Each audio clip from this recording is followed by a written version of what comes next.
Welcome back, Force Acolytes, to another journey into the heart of Star Wars lore. In a previous transmission, we briefly touched upon a pivotal piece of the Obi-Wan Kenobi saga, John Jackson Miller's novel, Kenobi. Today, however, we are venturing far deeper into the twin sons of Tatooine, exploring not just a story, but a profound character study that illuminates the very essence of Obi-Wan's sacrifice. This isn't merely a tale of survival, it's a meticulously crafted chronicle of transformation, of a Jedi Master grappling with profound loss and the crushing weight of his new purpose. Miller's Kenobi provides the essential context for understanding the isolated hermit we meet in A New Hope. It's a book that showcases the immense personal toll of the Jedi Purge and Obi-Wan's self-imposed exile, revealing how his experiences on Tatooine forged the man who ultimately faces Darth Vader one last time. Prepare yourselves, for we're about to dissect the very fibers of Obi-Wan's resilience, his vulnerabilities, and the quiet heroism that defines his solitary vigil. And please consider a like and subscribe if these are the types of conversations that interest you. Both help to get the video to those that are looking for it, as well as guide me toward the content you're interested in. John Jackson Miller's writing style is instrumental in crafting Obi-Wan's internal world. His prose allows us to inhabit Obi-Wan's perspective, observing Tatooine through the eyes of a shattered idealist. The planet itself becomes a reflection of his internal turmoil, harsh, unforgiving, yet harboring glimmers of life. This is about how Obi-Wan sees and interprets the world around him, a world stripped of the comforting certainties of the Jedi Order. Miller masterfully employs Obi-Wan's observations to subtly expose his frailties. He's a Jedi Master, yes, but he's also a deeply wounded man. Consider this poignant internal monologue, which perfectly encapsulates his shattered faith and the burden of his past.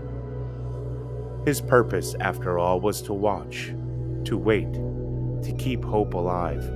But sometimes, hope felt like the heaviest burden of all. This line speaks volumes. It identifies a profound weariness, a struggle within an otherwise stoic character. Obi-Wan's strength is undeniable, but Miller doesn't shy away from showing the immense psychological pressure he endures. His observation of the Lars homestead, for instance, are rarely clinical. They are tinged with a paternal anxiety, a constant vigilance born of deep-seated fear for Luke's safety. This constant vigilance, while heroic, also highlights the immense psychological strain. One of the most remarkable aspects of Kenobi is John Jackson Miller's profound world-building around the Tusken Raiders. Far from being simplistic antagonists, Miller grants them a rich culture, a complex code, and a deep connection to the desert. His writing illuminates their perspective, transforming them from faceless aggressors into a nuanced society struggling for survival on a harsh world. This deep dive into Tusken culture stands as a testament to Miller's ability to expand the Star Wars galaxy in meaningful ways. A prime example of this is the character of Ayark, also known as Plugeye. Through her and Obi-Wan's interactions with her tribe, we gain unprecedented insight into their rituals, their grievances, and their surprising capacity for communication, and at times, even understanding. Miller's prose allows Obi-Wan to observe them not just as a threat, but as a distinct people, revealing the frailties of his own preconceived notions and prejudices regarding the Sand People. The desert had many masters, and the Tusken Raiders were its oldest, fiercest children. He was only just beginning to learn their whispers. This intricate portrayal of Tusken life and their intricate relationship with Tatooine's resources provides a vital foundation.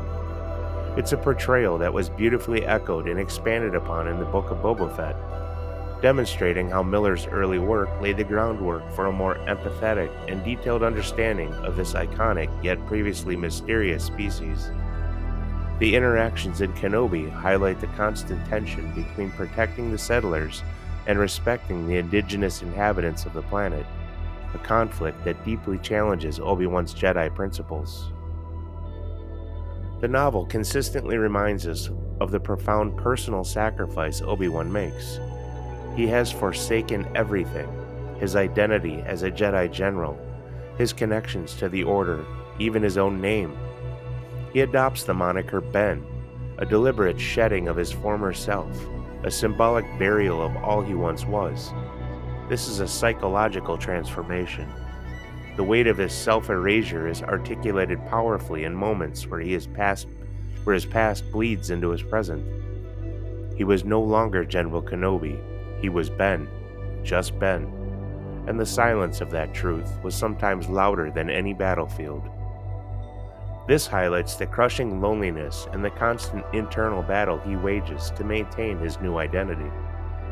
The perceived weakness of his new persona is a necessary shield, but it comes at a tremendous personal cost. The Disney Plus Obi-Wan Kenobi series did beautifully visualize this internal struggle, showcasing his struggles with the Force and his perceived failures. Miller's novel provides the internal narrative for that very visual. He's battling not just external threats, but the lingering echoes of his own perceived failings. Miller also excels at showing how Obi-Wan's compassion, a core Jedi tenet, becomes both a strength and a vulnerability in his isolation.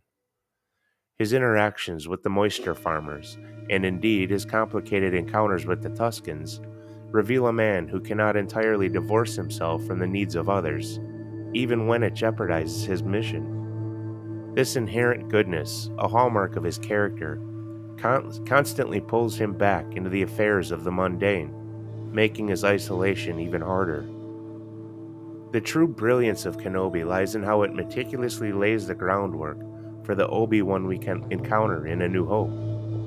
Every decision, every interaction, including his fraught relationship with the Tuskens, contributes to the hardened yet profoundly wise figure who guides Luke Skywalker. The book emphasizes that Obi-Wan's willingness to sacrifice himself on the Death Star isn't a sudden impulse, but the culmination of a decade of solitary vigil, of watching and waiting, of enduring profound loss for a singular, monumental purpose. His entire existence becomes a living testament to Luke's future.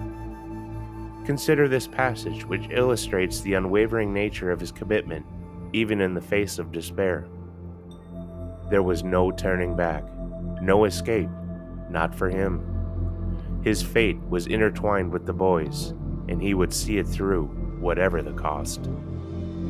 This foreshadows the ultimate sacrifice. The whatever the cost isn't hyperbole. It's the very foundation of his purpose. The book reveals how his isolation forces him to shed the external trappings of the Jedi, refining his focus to the core tenets of protection and hope. He understands that his presence as Obi-Wan Kenobi is a liability, but his purpose as Luke's guardian is paramount. This deep internal understanding of his role shapes the stoic and resolute figure we see in A New Hope, ready to become more powerful than you can possibly imagine. John Jackson Miller's Kenobi is an indispensable novel. It's a masterclass in character development, providing an unparalleled look into the profound personal and psychological cost of Obi-Wan Kenobi's exile. It highlights his observational prowess, reveals his subtle frailties, and crucially enriches our understanding of Tatooine through its brilliant portrayal of the Tusken Raiders.